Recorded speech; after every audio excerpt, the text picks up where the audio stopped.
Olá, caros espectadores, sejam bem-vindos ao canal Corte Religioso. Neste vídeo temos uma conversa entre o Rogério Vilela e o pastor Lamartine em um assunto que mergulha nos anais da história. O pastor Lamartine nos levará a uma análise profunda sobre o papel de Hitler e os horrores do Holocausto. Esta discussão abordará eventos sombrios do passado com o objetivo de entender as lições cruciais que podemos extrair deles. Vamos adentrar esse importante diálogo com mente aberta e respeito pela história. Mas antes, se você ainda não é inscrito, não se esqueça de se inscrever, dar um like no vídeo e ativar o sininho para receber a notificação de novos vídeos.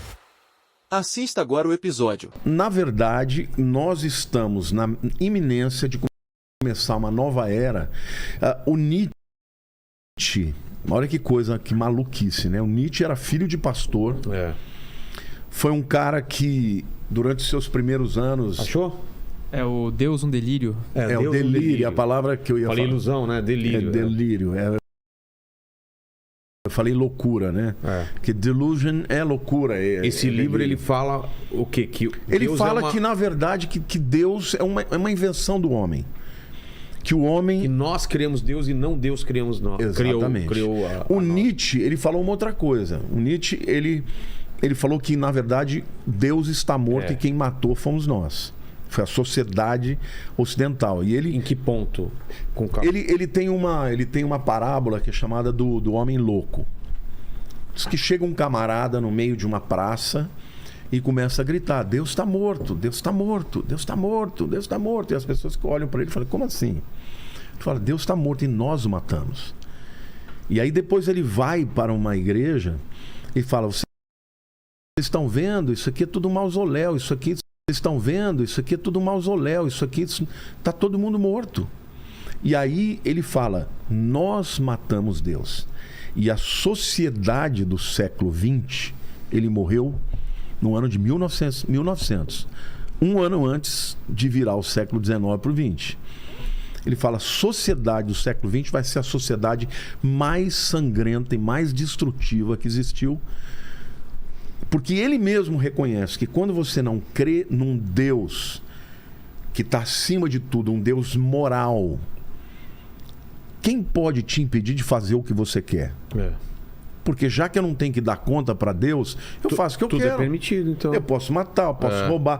E o Nietzsche, quando ele fala sobre o Uberman, que é o Superman, o que ele diz? Assim como o homem de Neandertal evoluiu para o Homo sapiens, o Homo sapiens vai evoluir para o super-homem. E quem é o super-homem?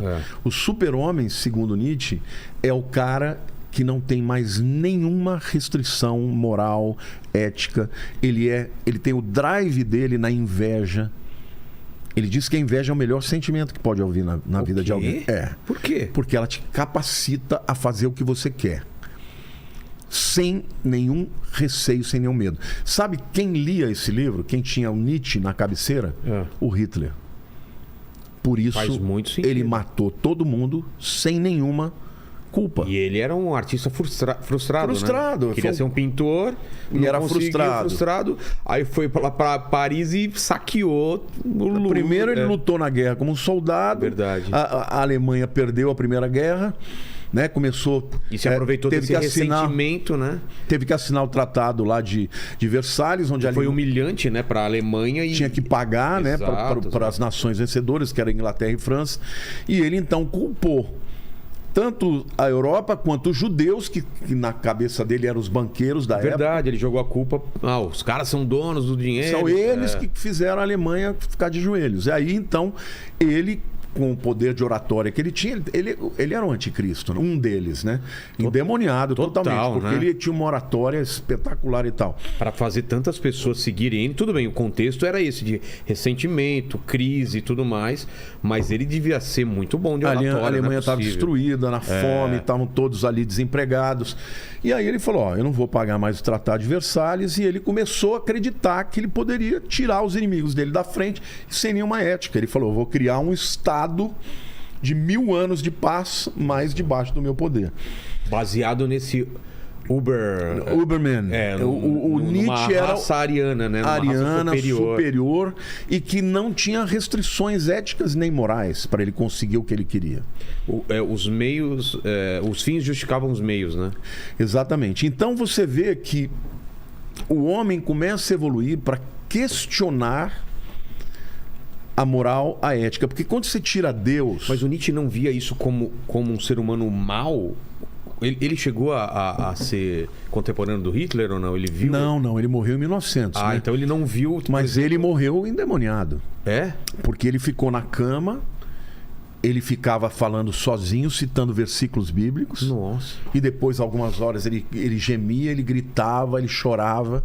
Depois voltava. Quer dizer, ele foi invadido por demônios. E o Nietzsche é o pai da pós-modernidade. Toda a visão pós-moderna que diz, olha, não existe verdade absoluta. O século XX, com o existencialismo, com a pós-modernidade, acabou com o princípio absoluto da verdade. Então, não existe mais verdade absoluta. A Bíblia não é mais a verdade. Ela pode ser verdade para você, mas não é verdade para mim. Entendi. E na hora que você relativizou. Na hora que você relativiza, não tem mais verdade.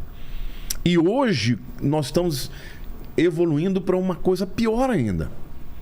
Que é o quê? Além de não existir verdade, agora você não tem direito nem mais ao seu próprio corpo. Exato. Porque agora as autoridades vão começar a determinar, daqui a pouco, a gente vai ver as pessoas, primeiro de uma forma voluntária, colocando chip dentro de si mesmo. Já tem países como a Suécia e a Itália que estão fazendo isso. Mas no futuro eles vão dizer, olha, se você é uma pessoa perigosa para a sociedade, nós precisamos te controlar. E se esse controle é um dispositivo que vai melhorar o seu temperamento, então nós vamos fazer isso. E isso, qual é o perigo disso? Na minha opinião, isso é de fato a marca da besta, é o sistema da besta se preparando. Agora, quem é o Harari, o Yuval Harari? Ele é o braço direito do Klaus Schwab, do Fórum Econômico Mundial, que tem essas mentalidades. O Klaus Schwab, ele falou, olha, nós não podemos perder essa janela de oportunidade, em que o mundo inteiro percebeu o quanto uma doença pode matar tanta gente, e a gente tem que aproveitar isso para fazer as mudanças necessárias para que a humanidade evolua.